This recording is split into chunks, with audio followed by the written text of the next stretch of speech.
motherfucker. What's up, nigga? Gangsta rap, nigga. Nigga. Nigga. I'm 100% nigga. Nigga.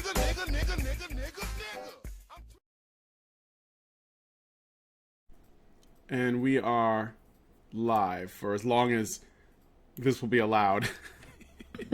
Coming to you live from deep within an dry and windy and possibly something is echoing. But anyway, sometimes radioactive meme land. We are the survivors of the alt-right apocalypse, the few, the brave, the bitchy, once more wading into battle against the froggy hordes with Rantzerker 94. Teal Deer style, Robert Webb's How Not to Be a Boy. And the too long don't read for Robert Webb's How Not to Be a Boy is that boys and men should prioritize their needs, but not in a patriarchal way. And we all know that patriarchy prioritizes men and boys' needs above girls. So you figure that fuck out. You figure it out, and then you do it. Okay, if you've been living under a rock, let me give you a rundown on what's been happening on YouTube.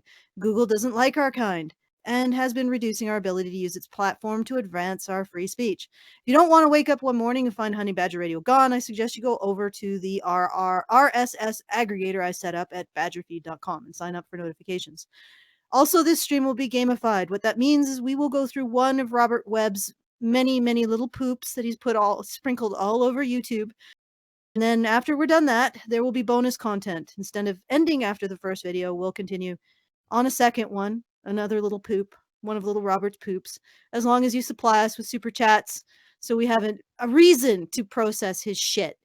Okay, shall we begin? Anyone want to say anything? I was muted so that there would be no echo, but I'm ready. Okay. You ready? Are we all ready? Are we all in the room? Are we all among ready, rearing to go? Okay. As ready as can possibly be. Do you know about Robert Webb? Have you read anything by him? Have you looked at his stuff? I know of him. I've seen a couple of episodes of some TV shows that he did sometime. That's kind of as far as it goes.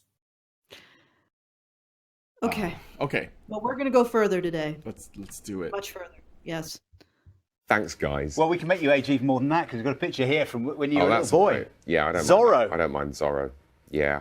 I had all the Zorro stuff. I had one of that plastic sword with a little bit of chalk on the end, but I took that off because Zorro doesn't have a sword with chalk on the end. So you could do the neither. Z. So yeah. I think that was the idea. I remember those. Yeah. Neither did he go around with a thing saying Zorro on it. I mean, everyone knew it was Zorro, but that was my grandmother. All right. So obviously, making sure everyone. Obviously, that he was a patriarchal shitlord from the very start. In his little Zorro costume. Well, yeah. I mean, Zorro rescues women and fights bad guys with violence and is macho and rides horses. Sanctioned violence. Yes. Sanctioned violence. Of course, we're not going to point out that all of the sanctioned violence is against men who are threatening women, but Zorro's part of toxic masculinity, or maybe it isn't. I don't know. I don't know anymore because absolutely toxically masculine. Oh, absolutely. Okay, all right. Sorry, I've been corrected. Shall we continue? Where does this fall on the scale of cultural appropriation exactly? It's pretty. Yeah, it's pretty bad. Well, considering that, I mean, if you go back far enough, you could technically call the White House, like the style that the White House is done in, and a lot of the buildings in Washington D.C. to be based on the Roman model of architecture, or even the Greek. Could you consider that that entire style, and even the political systems used by a lot of countries in the West, that all appropriation of swarthy people who used to live 2,000 years ago? I mean, that must, how many oppression points does that count for? We took over their culture entirely and we made it our own. Well, the Romans are probably still considered white by SJWs, so that it's probably nothing at all. They were very olive white people. Oh, by the way, guys, this is Doc, our secondary Doc, because our primary Doc has disappeared on us. You can call me backup Mike today. So, I do want to just popped in. I do want a quick heads up that we are still streaming through my server, not through the restream.io. Just as a heads up. Okay, so we can so that'll be next week, I guess. If there's weirdness, just blame it on me. Hi, Mike, and Secondary Doctor? It's an hour earlier than it was last week. Is it? Yes. Oh, I'm sorry. That was my bad, I think. Basically. maybe not. I think we went. No, did we go later last? You know what? It doesn't matter. Let's continue with Robert Webb. Since Mike's here, go into my side too. I'm actually running the show, so there should be a link in the live chat or in the admin live show chat thing. Let me know when you're in there, and then we'll continue. I don't think anything's streaming, at least not on Badger live streams. Oh, it's going on Badger Radio for me. Okay, so it's not streaming on Badger live streams as well? Oh, it is. People are watching. Are they? Oh, you know what? Wait a minute. It isn't. What's going on? Why is that? I don't know. Huh. No, wait. No, it is. It is. There's just not a lot of people watching. Well, that's weird that was because meta. I'm actually looking at it and well, whatever. Yeah, I'm looking at it. You're streaming on YouTube for me, like both YouTube channels. Okay, good. All right, let's go. Okay, well, Let's I'm do not this. going to sweat it. Mike, are you in the SciTube? Yes. Okay. Yes. Let's do this. Only 3 people in there. Is that right? That should be No, right. there's 5. Okay.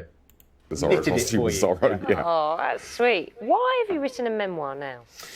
Well, I thought I had a good story to tell, a sort of mixture of the very typical things and slightly unusual things, and I've always had this preoccupation with gender and masculinity. The story has a theme of Really? sort of looking at events of my Okay, life. wait, could through you stop for a second? Really? Like, even when you were a kid? Well, don't you know everybody is woke 6-year-olds these days? Oh. Year-olds. So this guy was like the source of all those memes. Like, what was he thinking about the gender implications of Zorro while he was in his little outfit? Mother, why is Zorro thrusting his sword phallically into people? Oh, God. Oh. All right. Okay, that was just a banana. Let's continue. The prism, the focus of how boys are supposed to be boys and girls are supposed to be girls, and partly because I found all the messages I was getting as a boy about how boys are good at football and swimming and climbing trees and they're boisterous and cajoling, and Okay, wait a I couldn't second. do any of that. All boys are good at that stuff? Because that's not the message that I got. No.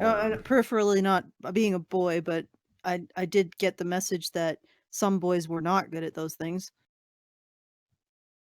Just stuff that boys tend to like to do.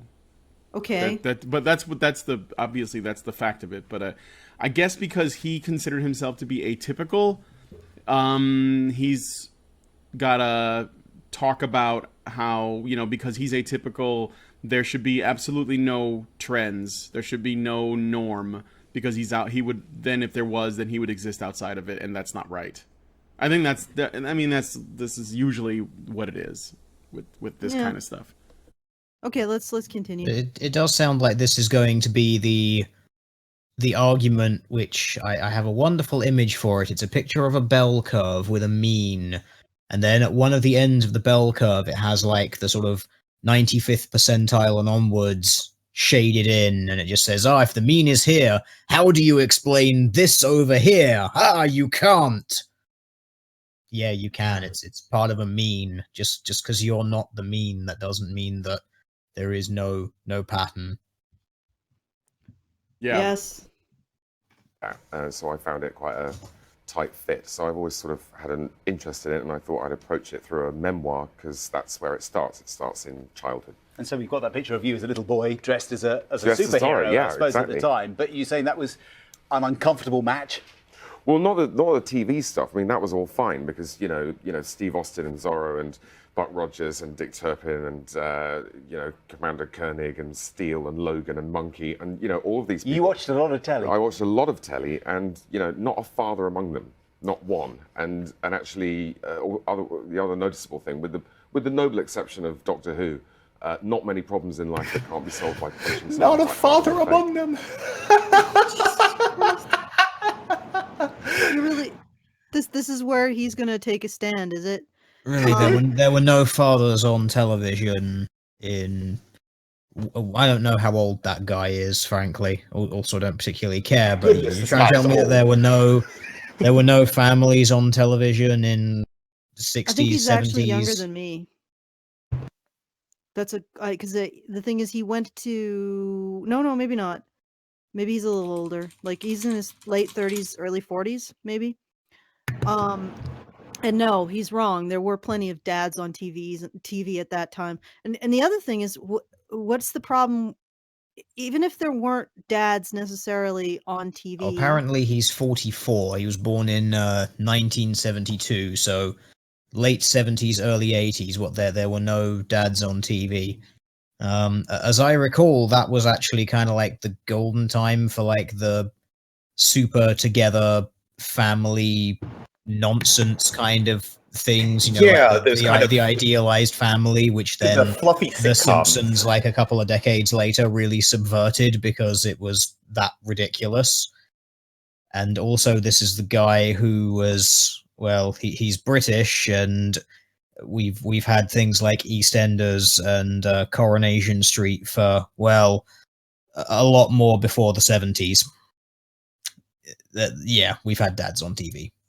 Including syndicated TV, which was replaying older shows that had Yes. families like Leave It to Beaver and, the fucking, what's the I Love Lucy, where then, they have like little Ricky Ricardo's kid and all that. When he says this, I'm starting to wonder if, he watched, I wonder where his father was. That's my first thought. Where was your dad? Because it seems like you're looking for dads in places other than home. And I have to ask. Yeah, that was the first thing. Like when the commentator was like, "You seem like you watch a lot of TV." It's like, yeah, where was your interaction with other people? Maybe if you would have hung out with friends, you would have seen their dads. Is that men need to put their needs first, and he's saying this from a context of believing an ideology in which men have oppressed women throughout time by putting their needs first. The patriarchy shames men for being self-indulgent, which is essentially putting men's needs first. But we need to defy patriarchy by putting your needs first, men. And it's like, I'm reading this, I'm thinking, how do you fit exactly the same one thought and its exact opposite in your head at the same time? How are these not interacting in some sort of anti-thought and anti-thought explosion? Like a hurricane of cognitive dissonance. That is a good way of putting it. And a hurricane of cognitive dissonance that blows your brain out of your skull. Okay. Monsters were a complete family. Just a little quick note here. Someone asked like where his father was. Well, I have gone to the font of all knowledge on the internet, otherwise known as Wikipedia. And apparently, while Webb was in the lower sixth form, which I believe would have been when he was 12, if I recall correctly. No, lower sixth form preparing for A-levels, no, so he would have been older than that, 15, 16, something like that. Apparently, his mother died of breast cancer, and then he moved in with his father, which, just by the phrasing of that sentence, makes it sound like he was not living with his father at the time, like they may have been separated or something for some years before that. Yeah, so maybe that might explain something a little bit. And according to I skimmed his memoir, and I believe that he has a sort of a conflicted relationship with his father, who he calls Darth Vader. Oh God. This is why fathers and the funny thing is that his father did actually give him a place to stay. And from reading the memoir, his father, I don't know what his father did when they were younger, because I haven't read closely enough to make an educated statement on that. But when he was going through university, the first year of university, which he started late because he screwed up his test taking, his father didn't seem anything but supportive of what he was going through and what he wanted to do. And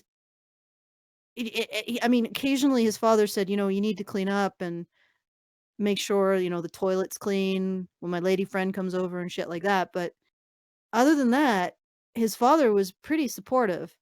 And I'm like reading this and I'm like, you, you're making, and maybe it's just he's trying to portray himself as an angst-ridden teenage guy. But the thing is that calling him Darth Vader is a choice he made at 44 in his.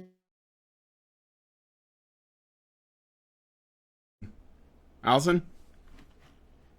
As I say, she cut out for me too. You cut out. Alison. She's gonna have to leave and come back in. Let me just let her know.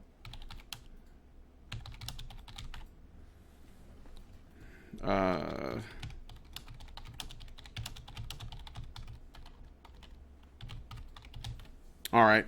Well, there's not much we can do except see if she comes back.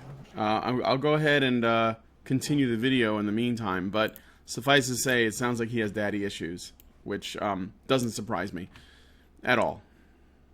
So moving on. So these are my alternative role models, and we're off to a terrific start. How, having read your book, there are some uncomfortable portrayals or memories that you've put in of your father, and your brothers to some extent. How did they feel about? How do your brothers feel? Well, my this? father was on a short fuse, and he drank a fair bit, and he punished his sons physically when they stepped out of line. I mean, to contextualize this is the 70s when we still had corporal punishment in primary schools. I'm pausing mostly for the banana, but if you guys have any thoughts. Okay, sorry. Well, so he punished you guys physically when you stepped out of line. He sounds like I don't necessarily believe in spanking, but what you've just described is not a horrible guy or a horrible parent. I guess it would depend on the extent, but like you can't. When you say corporal punishment, it brings all these things to mind of like getting whipped with the branch of the tree that you're supposed to go out and get yourself and all that stuff. And maybe this guy was just lightly swatted on his bum when he was being bad. Considering his response to his dad, who basically supported him through retaking his tests and getting into the first year of university, I would suggest that that's possible, but I don't want to put words in his mouth. But if his dad is actually, oh my fucking God, I wish my mother had just punished me when I stepped out of line. Then I would have had some sort of guideline to what I was doing wrong. This is one of the things with abusive parents, at least what I've seen. They don't have any, there's no rhyme or reason to it. They abuse you when they're pissed off at something, not when you've done something wrong. So right there, just from what he said, the fact that his father actually punished him when he'd stepped out of line, so there's some sort of line that he needs to stay within, that actually makes him not as bad as he could be. I'll put it that way. Yeah. And Dan Woodhead for $5 says, "Rob, I am your father." I would also put in this. This is another thought. If the boy, Robert Webb was living with his mother until his early teen years and then went to live with his father, then he could have been experiencing a dramatic shift in tone. Like if his father punished him frequently and his mother didn't, then maybe he was getting away with all kinds of shit as a little kid, and then he moves in with his dad, and his dad is like, this kid is spoiled and does whatever he wants. I'm gonna I have to put him in line. Well, of course, that's going to make the father the bad guy if that's not what you're accustomed to as a child. So that's one thing to think about. Another thing is, I don't agree with the idea of, I'm not one that would spank my kids either.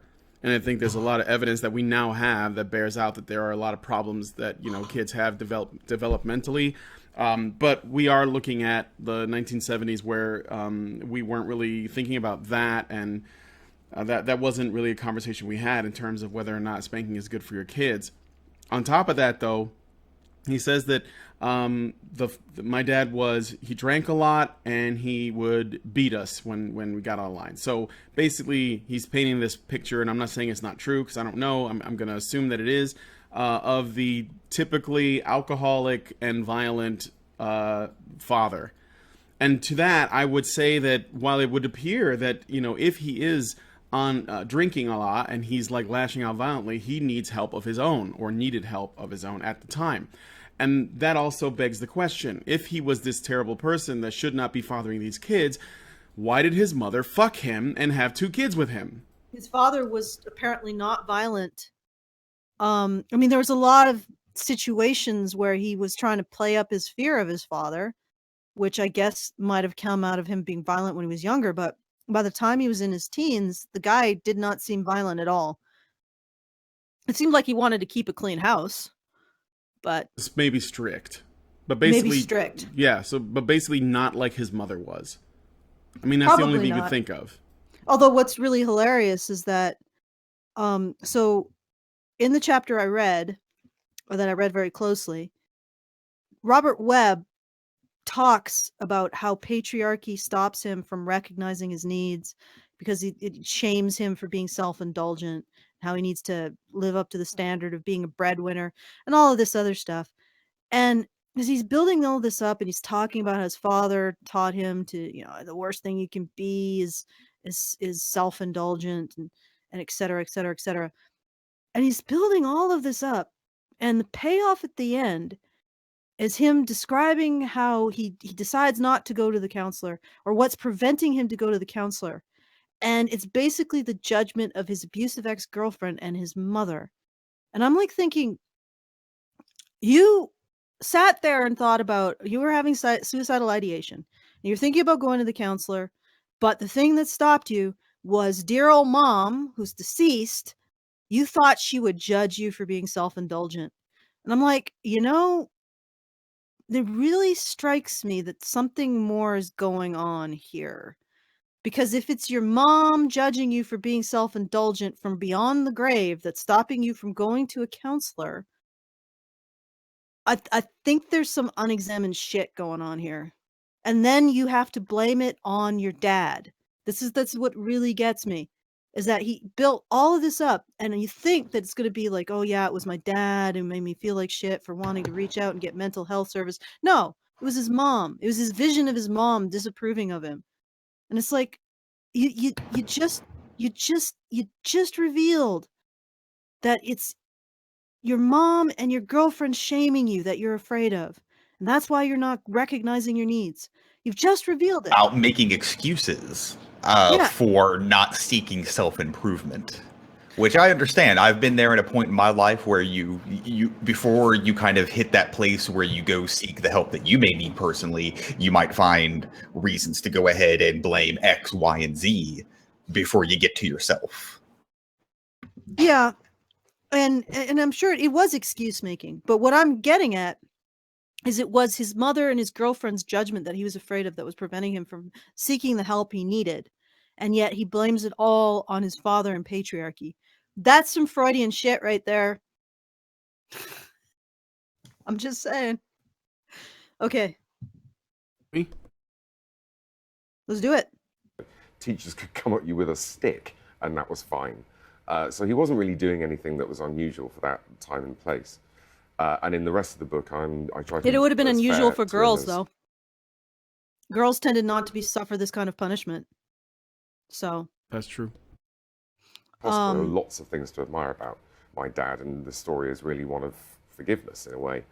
My brothers are cool with it. I mean, we have a slightly different memory because they are 5 and 6 years older than me. So they were scared of him, but I was 5 and I never really understood what I'd done wrong. So my attitude to him was straightforward dread, whereas they have a slightly different idea. But it's the truth as I remember it. And you talk in the book about how the impact of having... The truth as he remembers it. That was key right there. Ooh. I know. That's a bit postmodern. Well, yeah, it's not just postmodern, but this whole thing, like if you read the construction of how he's describing his father and everything, And then just going on and saying that, oh yeah, it was my fear of being of disappointing my mother that stopped me. It's like, this is that whole chapter was just so much. Oh, you know what? Teal Deer, Mike, do you guys have anything to say? You guys have been quiet. I don't want to be running over you, either of you. I sort of did this already. Like, he did a very, very similar interview on Channel 4, like hit all the same beats, but in a slightly different order. So I've sort of talked out on the subject. I just wonder if he's remembering it because it's convenient to whatever narrative he wants to push. I just want to know, like, what his actual contact with his father was. Like, if...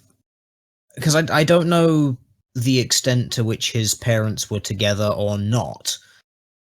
So if it's one of those things like they did separate, but he got to see him every so often, like, then when he's 5, it's more like, oh, it's like your father's more of a stranger, perhaps. Like, I don't know. I would need to know a lot more about his family unit and how it functioned in order to say something like that. But yeah, if his father and mother were living separately and he got time with each of them, but considerably less with his father, then that would make sort of sense as to why it was dread, because it was more like being forced to spend time with with a stranger, which is then why your older siblings who were grew up with both of the parents together maybe would recall it differently, because they sort of knew the backstory of why that is the situation that it was. Now, that is making an assumption that his parents were separated in some capacity, which were they? I don't know. And actually, it also they were separated. They were separated. Okay, well, that might explain part of why that is there. Oh, sorry, Brian, you go ahead. It's okay. I was just going to add one other thing. What if, when you're 5 years old, and you're with your mother, I wonder what the situation was in terms of her ability to spend time with him versus the father's ability to spend time, because it's a very, very high likelihood the father has to work. But it may be also such that the mother doesn't have to work either at all or as much, because she may be getting financial compensation in some way from the father, so that she can spend more time at home, so that she can spend more time with her kids. So if he is getting more time with his mother, and then when he goes to see his father, he's like, working or disconnected in some other way, or he's not present, basically, then that also could further it could further magnify that stranger feeling, because here's a man that I don't really see very often, and maybe when I do, he's not really sure. It seems as though he doesn't know me as well as my mother does. I don't know if that makes sense, but that was just something else I was thinking about, was like how much they work and stuff. Well, I think a lot of it, and the only reason I'm bringing this up is because I think he's his entire chapter where he addresses men's rights activists and feminists, and the entire chapter makes me not actually trust him as a reliable narrator, and the reason why is because he doesn't seem to have any self-awareness. How he could honestly advance his father and patriarchy and toxic masculinity, whatever else, as the reason why he didn't go and get help, and then literally say, I didn't get help because I was afraid of being judged by women. Without any kind of, how he could write that without any kind of self-reflection is just, it's beyond me. It's mind-boggling. I have seen people do the kind of mental gymnastics where with stuff like that, they'll say that it's these ideas of masculinity and patriarchy that's inside women that's also perpetuating toxic stereotypes for men. So that causes women to be an unwitting tool of the patriarchy, essentially. So it's still the patriarchy's fault. Yeah, but why would there need to be this convoluted middleman? Like that's the thing. If it is his deceased mother's and his abusive ex-girlfriend's opinion of him that's stopping him from getting help, then that is what is being used to stop him from, that is the power, the control that's stopping him from getting helped. Even if you say it's through his dad, it's dad did it, like, it's not his dad that's stopping him. It's quite literally the power that's being used. Even if you say it, the patriarchy is using the power is in the women. Just these mental gymnastics to try to avoid personal responsibility, because like there is a point where your parents and your environment affects you and how you react to the world, but then after a certain point you do have to kind of realize that you have your own agency in this world, and it's your own actions from a certain point that makes you the way you are. And if you're 44 years old blaming fucking daddy Darth Vader for your problems, whew.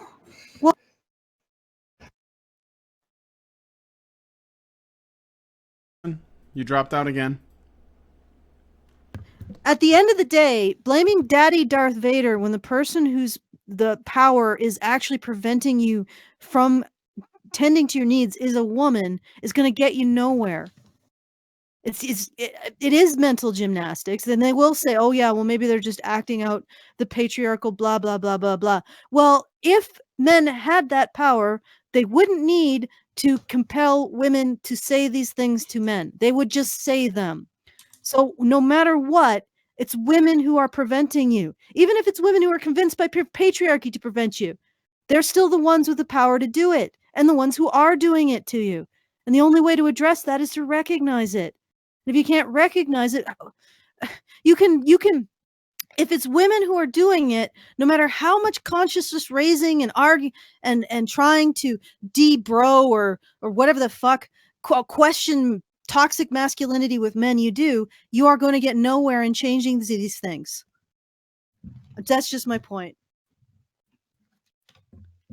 Okay, shall we continue? And that example of masculinity affected you as you were growing up and dealing with it. Your father died in 2013. Yeah. Could you have possibly written this with him still alive? No, absolutely not. Because, you know, as I say, I'm generous to him in the end, but some of the stuff that he found difficult, he just wasn't very good at having a young family.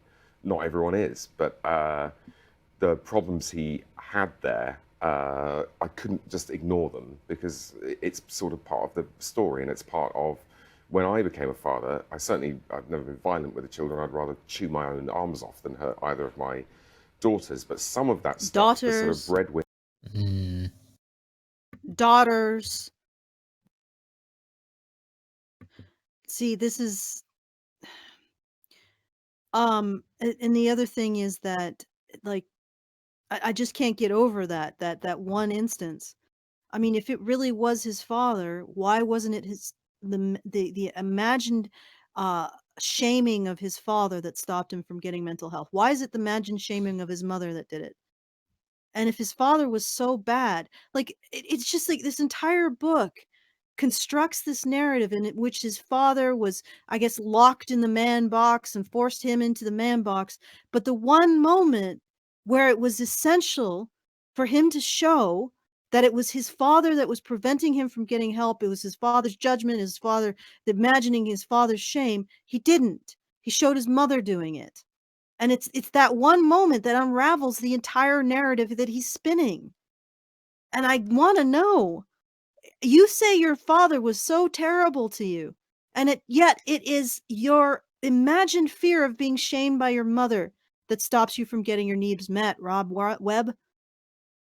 There's something fucking going on in here in his head that it's what's coming out of his mouth is not what's going on in his head.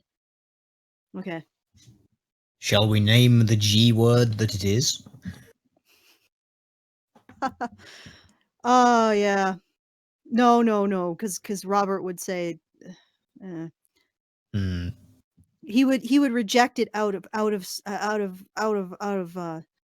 hand. I don't know. It just is, like I said, he's built up this whole edifice, and at the end of the day, when you're expecting him to say, and it was my father's shaming me that stopped me from getting my needs, he says it's my mother's shaming me that stopped me from getting my needs met.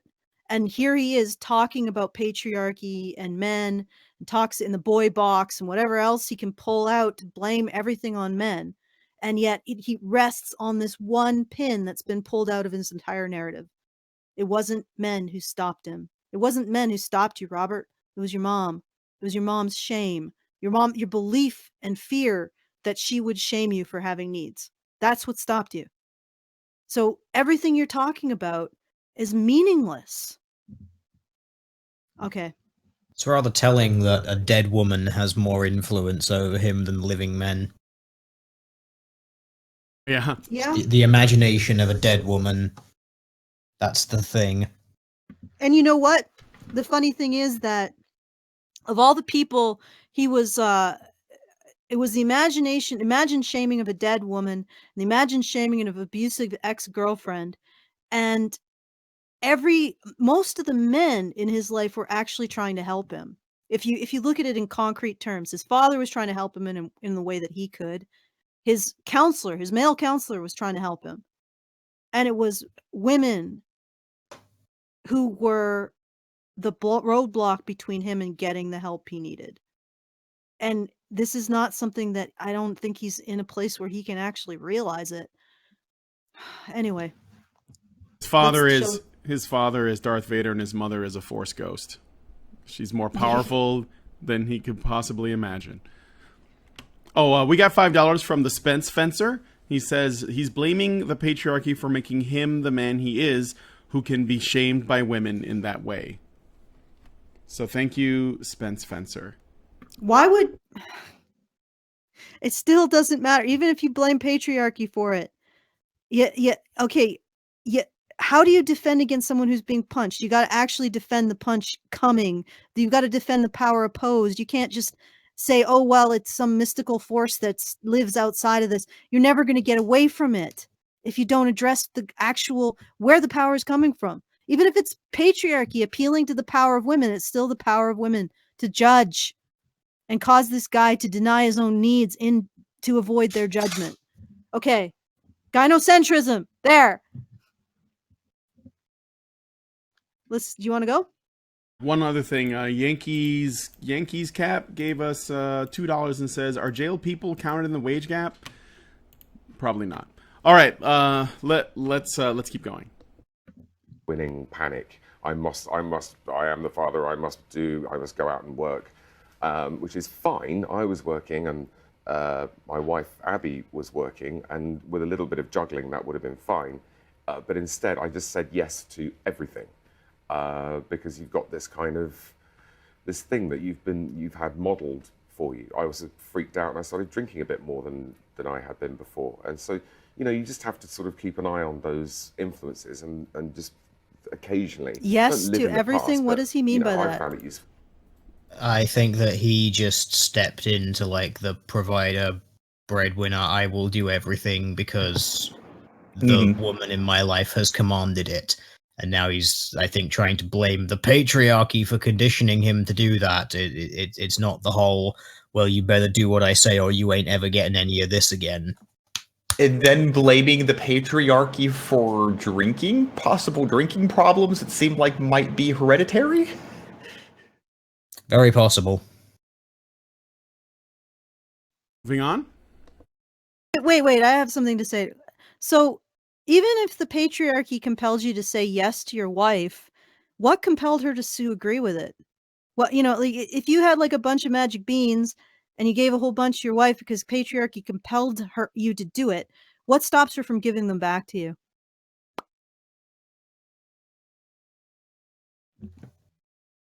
We can continue. To go through those influences so that I can keep an eye on what the autopilot will get me to do if I'm not careful. I think for anyone who wants to read okay, this, so patriarchy compelled him to say yes to everyone? It's almost like he's a servant.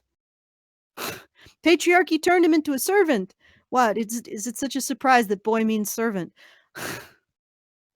And yet, okay, so patriarchy turns you into a servant. You can blame patriarchy for turning you into a servant, but patriarchy is about oppressing women so they serve men. Does this... Patriarchy's really bad at actually doing the thing that it's supposed to be doing. It's really bad at it. But really good at being blamed for everything. Sort of like a servant, you know? Servants are pretty good at doing stuff. I mean, yeah. I have the best cotton shirts.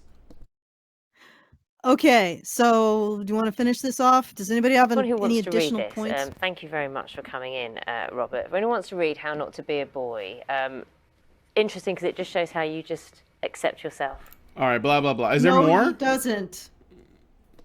It doesn't show that. It shows that he has some incredible shit that he's dealing with in his head that he cannot accept. Anyway, yeah, let's go to the next one. This is super chat time. Back hurts, so put the super chats in. Which one do you want next? Robert Webb on how not... It doesn't matter? Yeah, I don't think it does. I think it's all going to be the same blur of obsequious... Okay. This is really low energy. I'm hitting play. It's low energy. It's low. The lowest. All right, I'm going to hit the button now. In society, I think, and accept that you're not to be labelled. I think that's that kind of book. Robert, your sitcom Back, we didn't get to talk about that, is also back. It's on Wednesday at 10 p.m. Oh, God, he has a sitcom? That's it for us this Saturday morning, nearly 10 o'clock. Yeah, he's pretty... He's got a lot of... Oh, God. Oh, God. I guess he's is he a writer or... He's a comedian of some stripe. Yeah, I understand that... Mike knows more, but he's been really quiet. Yeah, well, I've met the other guy, David Mitchell. He's in a comedy. He's a comedy actor for the most part. He does write sketches, but he's mostly a comedy actor. Okay, well, let's go into the introduction of this book. Hello, my name's Robert Webb, and I've written funny childhood and teenage memoir. By the way, his new sitcom is themed around a funeral. I think that might be a coincidence. How do you theme a sitcom around a funeral? Aren't they sort of limited in their... David Mitchell is playing a character whose dad recently died, and Robert Webb is playing a guy who turned up at the funeral claiming to be a foster kid from ages ago. So, well, the first episode is themed around a funeral. All right, let's do this. And then zaniness ensues. Come on, guys. Super chat. A funny childhood and teenage memoir called How Not to Be a Boy, which is partly about how boys are supposed to be boys and the kind of rules that we learn about how to be boys, which don't necessarily help us when we attempt to grow up. Okay. I wasn't... Wait a second. It's great expression there, bro. Oh, that pause. That pause face. That pause face. Let me I need to get a little screenshot of this real quick. There we go. Oh God, that's very, very unflattering. Beautiful. All right. Okay, so we have this situation where he's describing how being told not to be self-indulgent didn't help boys grow up.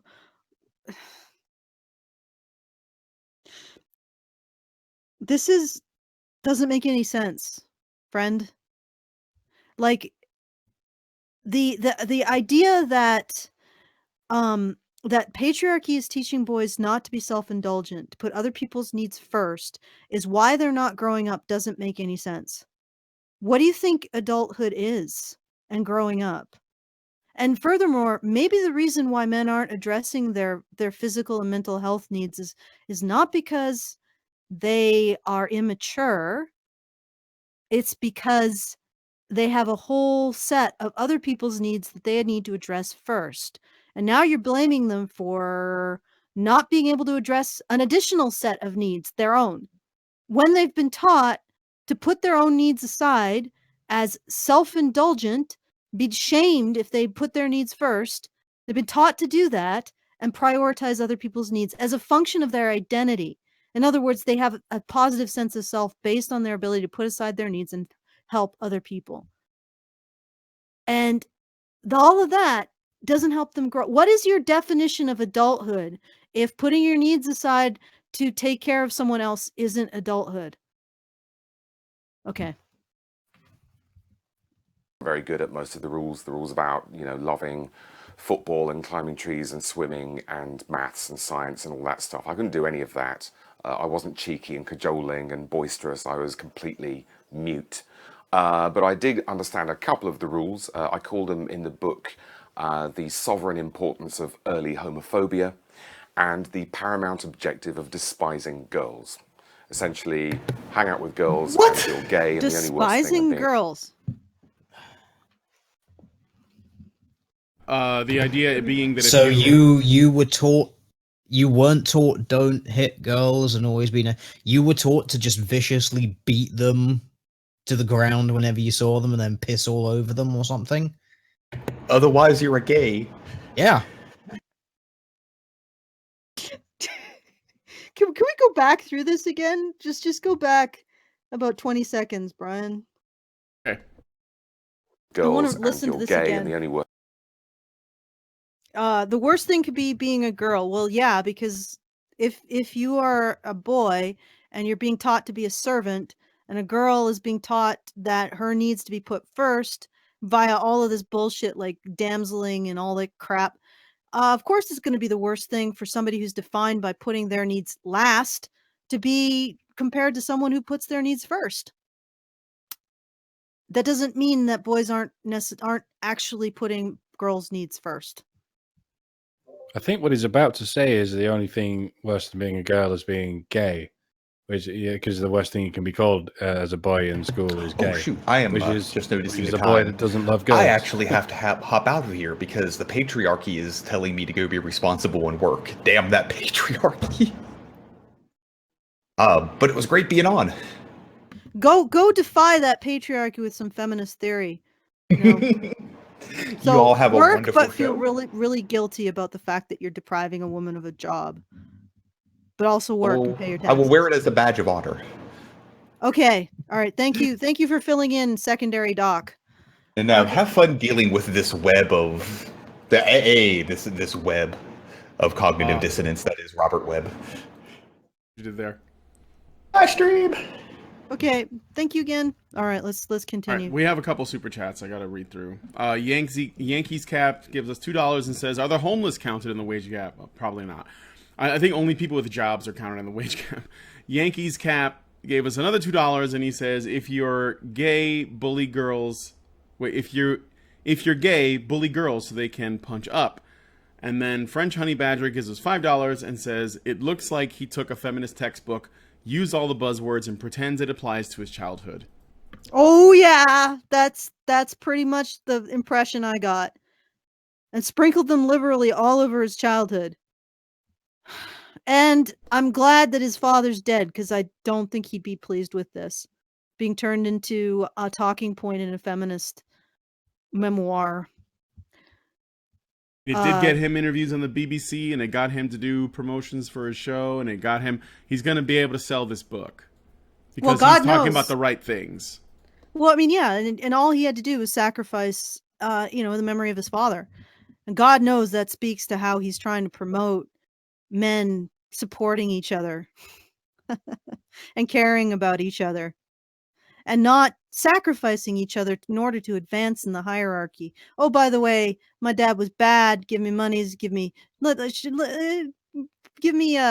spots on documentaries. My brothers don't agree with my assessment. They think they see it slightly differently, but that it's a dead guy. Yeah, I could use him. I can use him to advance my career. And it's not like men haven't done that throughout the ages. Use other men to advance themselves. Okay, I'm being really fucking cynical. That's a hateful thing I just said, so I'm sorry.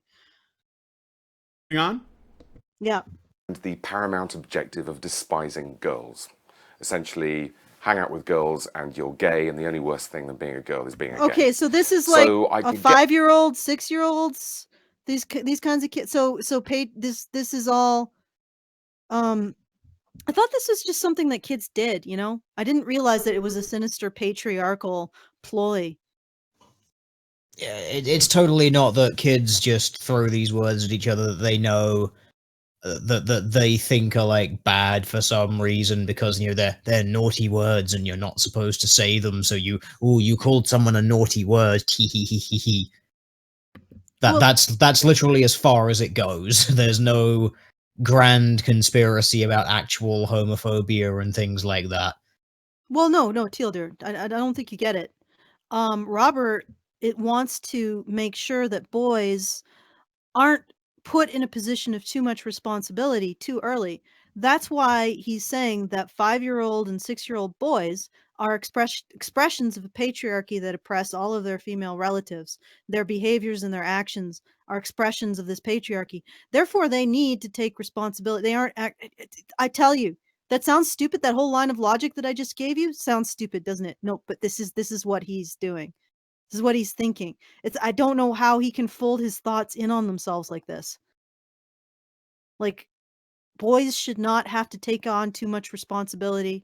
They shouldn't have to deny their own needs. Oh, by the way, boys, you should take responsibility for this patriarchy that puts your needs first and is bad because it puts your needs first. What do you think boys are going to do if you tell them you're responsible for a patriarchy that puts your needs first, and it's totally bad that you put your needs first because you need to put girls' needs first? What do you think the end result of that is going to be?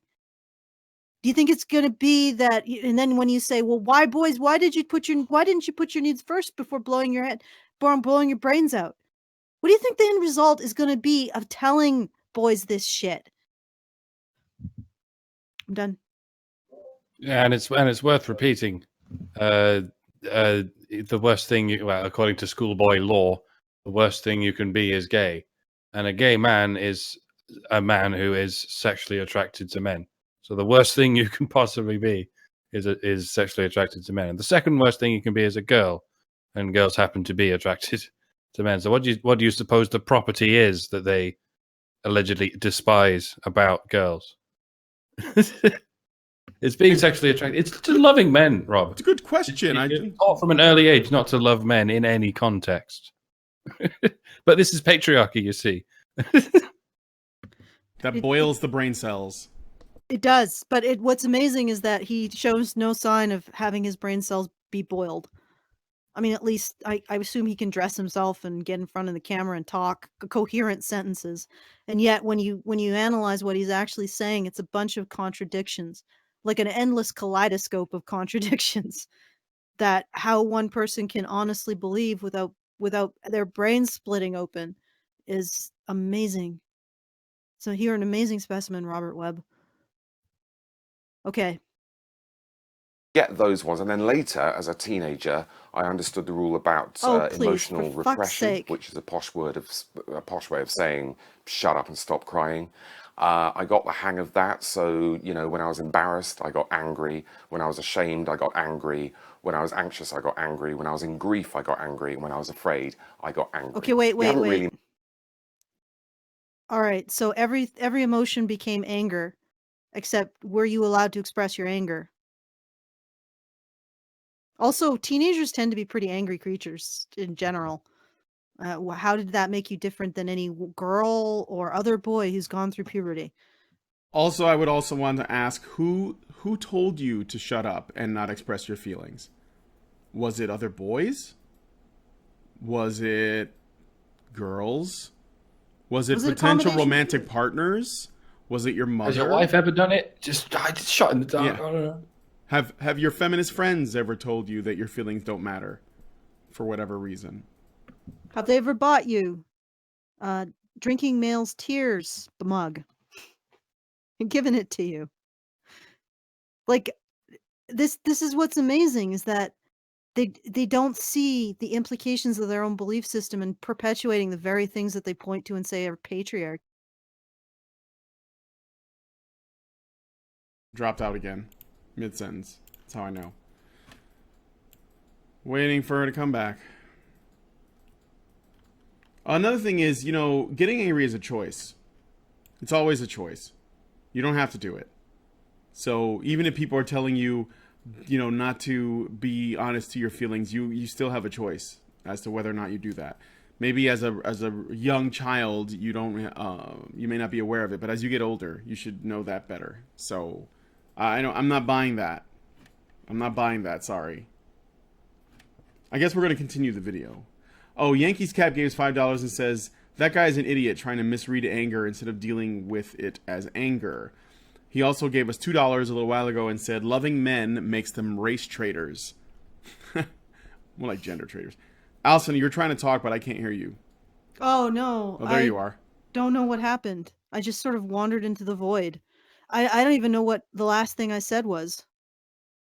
I got another $5 or €5 from Stealth Stealing Stembolt. He says, why do we psychoanalysis Rob Void Vader de la Vega? He lives in the matriarchy dream where mothers are always right mostly when they eat their sons. Yeah, I know. He is sort of I'm actually going to be doing I'm in the process of editing, and I'm going to be publishing shortly a more in-depth analysis of what he was talking about in his book. At least one chapter, the chapter that he addressed to men's rights activists. Oh, by the way, hi Rob. He tweeted something out about us, and somehow I got tagged into it. This is how I got cued into all of this little kerfuffle here. He doesn't like us, of course, which is not really surprising.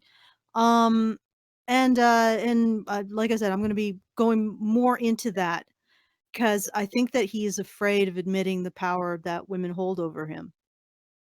And it's actually a little bit sad to see. And I don't mean that in a pitying way. It's like watching somebody else with a similar phobia that I had, being in a position where they can't even recognize that the phobia is distorting their thinking. Anyway, shall we continue?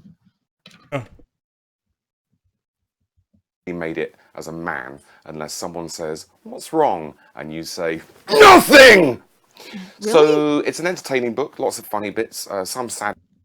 I've never actually seen a guy do something like that. Robert Webb has done it. Now this is the first time. I've seen some, male feminists, I don't know if you noticed, but they do have a tendency to have short fuses. And yes, sometimes I have noticed. Sometimes people die. Oh my. Too soon. Oh. Yeah, I have noticed that. But that actually is the first time I've ever seen a guy do something like that. Usually actually men usually don't really do the whole I'm fine thing, right? And they're not actually fine. I'm trying to think. No. I mean, have you guys seen that? I'm pretty sure that's a female stereotype, is it not? Saying I'm fine when you're not fine. I mean, that's one of the only concessions they give us sometimes. Ugh. I mean, Yeah, there is the joke that when your girlfriend says I'm fine, you now have to spend the next 3 hours working out what it is that you did wrong. Is it possible that men are killing themselves because the expectation, it's not their needs that are the problem, or not recognizing their own needs, but just that they're carrying too much? It has nothing to do with some secret dark damage that they refuse to talk about, but simply because they've gone to the end of their rope and they can't actually take care of anybody else anymore. And then they're just like, well, what use am I? Bam. Is that possible? And that the only solution to that would be to tell men, hey, you don't have to constantly be taking care of other people's needs. And then instead of, I'm not exactly sure what Robert Webb would happen after that. When we tell men, hey, you don't constantly have to carry other people, would they come and go into this like self-reflective coma, and they're combing through all of their emotional needs? I don't think so.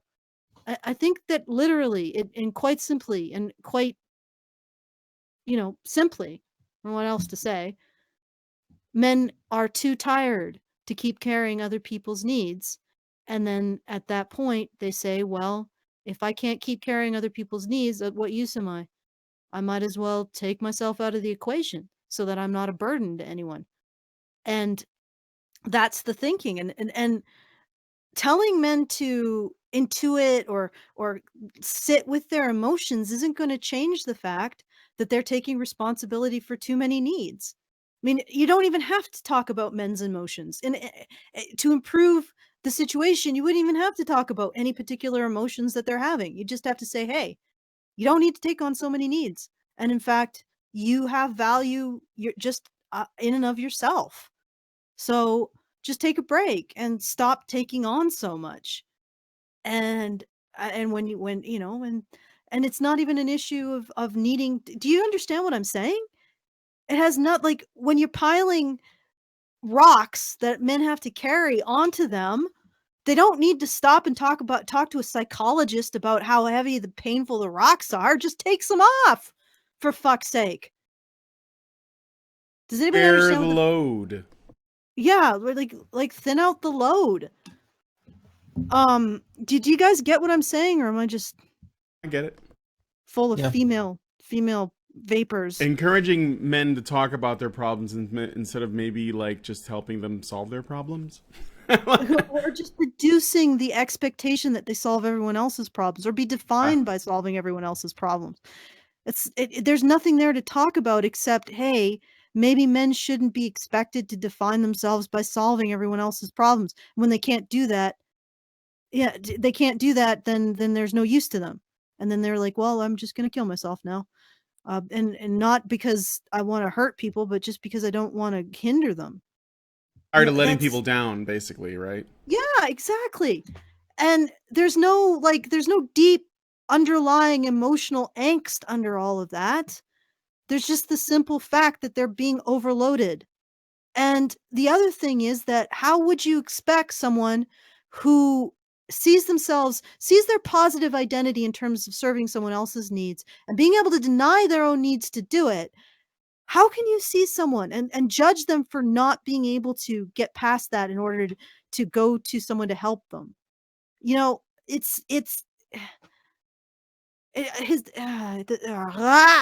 okay. All right, we got a couple of super chats. The Spence Fencer gave us $2 and writes, "That sounds pretty close, Alison." He sounds like he's in agreement. And the French Honey Badger gave us $5 and says, "It's not about the nail," which you might get. It's a reference to an ad or something. All right, moving on. Add bits and some bits where I say what I reckon about love, death, life, art, David Mitchell, and Bros. Okay, can I For shame younger- this guy? Please stop using that childish affectation. Is anybody else like really annoyed by that? Explain which one? The one where he lists off a bunch of things while being a bit pedantic? Is that what you mean? No, that's not that's just being pedantic. No, I mean there's a quality of the movement of his head and everything that just looks really fucking childish. That's what I'm talking about. Like the bobbing of the head and rolling the eyes like that. Yeah. Yeah, he looks like he's trying to look like he's 2. And for your information, Robert Webb, I hate it when women do it too. In fact, I might hate it more. It just feels manipulative. You're a full-grown adult. Look like your vestibular, unless you actually have a problem with your vestibulars, your inner ear or your balance or your ability to feel the rest of your body. Do not appropriate the culture of the disabled. Okay? Just to be move fair, like an adult. I don't know if you've ever seen Peep Show, where they did 6 seasons of it, and it's basically a sitcom where it's filmed from the point of view of each character. So they've spent sort of a great deal of their career performing right in front of a camera, looking into it, and sort of they've been trained to do little movements to keep it interesting. You know what I mean? Actors in general are sort of taught to speak clearly as possible and to use sort of techniques in order to speak clearly as possible, like sort of head movements, and slightly affectations as though you're talking to a child, because you do need to speak clearly when you're on camera and stuff. I think it's all affectations from his job, basically, is what I'm saying. Makes sense.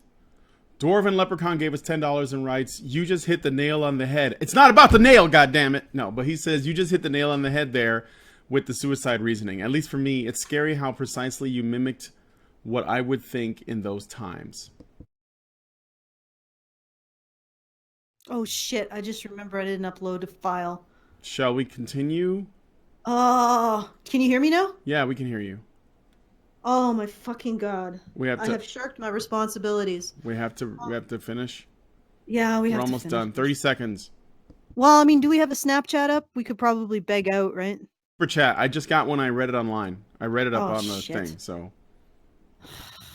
okay. Keep going. I think we've For lost younger Teal viewers, Deer. Bros. Well, imagine Justin Bieber, but there's 3 of him, but 2 of them are identical twins, and the other one is a mutant. Nobody sees this. Nobody sees this. So Nobody join me. sees the way he's moving his head. Can anybody hear me? I see it. I You know see what it? I see what you're doing. Yeah, he is the youngest, and maybe that's I mean, it could be the, like Mike said, the affectations. Maybe he's just enhancing his own natural sort of, involuntary movements, and they could be something that he was. Because a lot of times, don't actors like tap into their own history to like Every do things? adult human being should move like a goddamn cobra. They should be terrifying in their movements, unless they have a fucking physical disability that can excuse them. But no, you did. This is okay. Continue. That's just my Anyway. own pet peeve. So join me in my hellish vision of the 1980s and beyond in How Not to Be a Boy by me, available now for your Okay, viewing that was scary. and reading pleasure. Thank you. Okay, so for a second there, he like moved like an adult, and it was sort of a scary juxtaposition between that sort of like a doe-eyed, sort of over moving, and then phew. Yeah, I'm an adult. Okay, that's a little scary there. Okay, can you guys hear me? Yes. Am I just blathering about nothing? Nobody else sees what I'm seeing? No, we can hear you. No, but you can hear me. But do you see what I'm seeing with the movements and the? Yes, I do. I mean, and the people in the chat are saying they see it too. So Yeah. Okay. So I'm not nuts, but I could be. And the thing is that I'm also finding it sort of threatening that to pair those childish movements and then the sudden, like, violent, the movement of getting the book. That's an interesting way of pairing, because you know that he's capable of that kind of extremely quick, violent movement, and so he's luring you in with these soft, childish, like a fly to a pitcher plant. I'm inoffensive. I'm sweetly smelling. Look at how gently I move and sway, almost like I don't have. Like a whatchamazigget, one of those things that eats their head. Praying mantis. Mantis. Yes, except he's reversed. He's like the male praying mantis that eats the female, which I guess wouldn't be very efficient. No, that species probably existed and died off immediately. Probably. Okay. I So- feel like I feel like we're done. Yeah, I was just gonna say. I mean, we've explored the topic to, I think, people's satisfaction. I think that we might have lost Teal Deer. Unless, do you have any final words? We did. Teal Deer disappeared completely. He's gone, or maybe I'm gone. Yeah, he was in here just a little while ago. Wow. Maybe maybe you should reach out to him and see if you pissed him off. Oh no, he's back. Hey, Teal Deer. Oh, there he is. Did you just have a trouble with the connection? Oh, maybe, or I think it was just Discord hating me for some reason. Everything else seemed to work fine. For some reason, this show is blighted. I think it might be me. It's the only common denominator with this show. I think it might just be Webb. It's just, I don't know, just hearing him whine out a bunch of absolute complete nothings that just make absolutely no sense based on observable reality. I think it's just sapped my will to live so much that it just exerted itself into Discord, and Discord just quit on my behalf. That's possible. I don't know if you heard me talk about how he's moving so softly and then just sort of a little bit intimidating. But Webb is serpentine. Yes, he's serpentine. Wait, like that song with the serpentine in it? No, like a serpent. Yeah, he sort of mesmerizes you with his childlike movements, and then bam, gets you with his sudden, with his forceful movements, like snatching the book up or yelling nothing. Just like there's stuff bubbling under the lid of that pot. Yeah, I'm actually sort of glad I'm not his wife, to be honest. But maybe that's all affectation. He could just be acting, right? I mean, although presumably this is about his own story, so would he be acting about his own story? Yes. Okay. All right, then maybe he's just I'm just acting. putting that out there because I'm cynical as hell. I don't trust actors because their entire career is to lie to people for a profession. No. Okay, so Robert Michael says, so Robert Webb blames his problems on his dead mom and his dead dad. No, actually, it's a little more convoluted than that. He blames all of his problems on his dead dad, but it's his dead visions of his dead mom that prevent him from getting help, which he also blames on his dead dad. So it's there's a subtlety there, but it's all dad. It's all Vader. Okay, I think I'm done. Okay. Shall we go into the after show? Let's go into the after show. Tim, and talk about this more. don't you have are you supposed to be streaming with Aiden this week or something? No? Okay. We'll go ahead and I thought he was. We'll go ahead and cancel the show. If you want to join us in the after show, www.patreon.com/honeybadgerradio. This has been quite the clusterfuck. I apologize. I didn't realize that this would be so low energy. Like, it just sort of slumped into this like, I don't want to live anymore. Yeah, the toxic masculinity conversation is just, it's exhausting and frustrating. So. Oh my God, you've just revealed your emotional response to something to me, Brian. I thought you guys couldn't do that. Oh, I'm sorry. Absolutely nothing is wrong. We're all fine here. We're fine here. How are you? I'm fine too, and not the female fine. I'm actually okay. Well, I mean, my back hurts, but other than that, I'm doing okay. Thank you for joining us, people in the audience. You were wonderful. Actually, you were your usual snarky selves, but that's good. It's a good thing. Okay, are we out? We are out.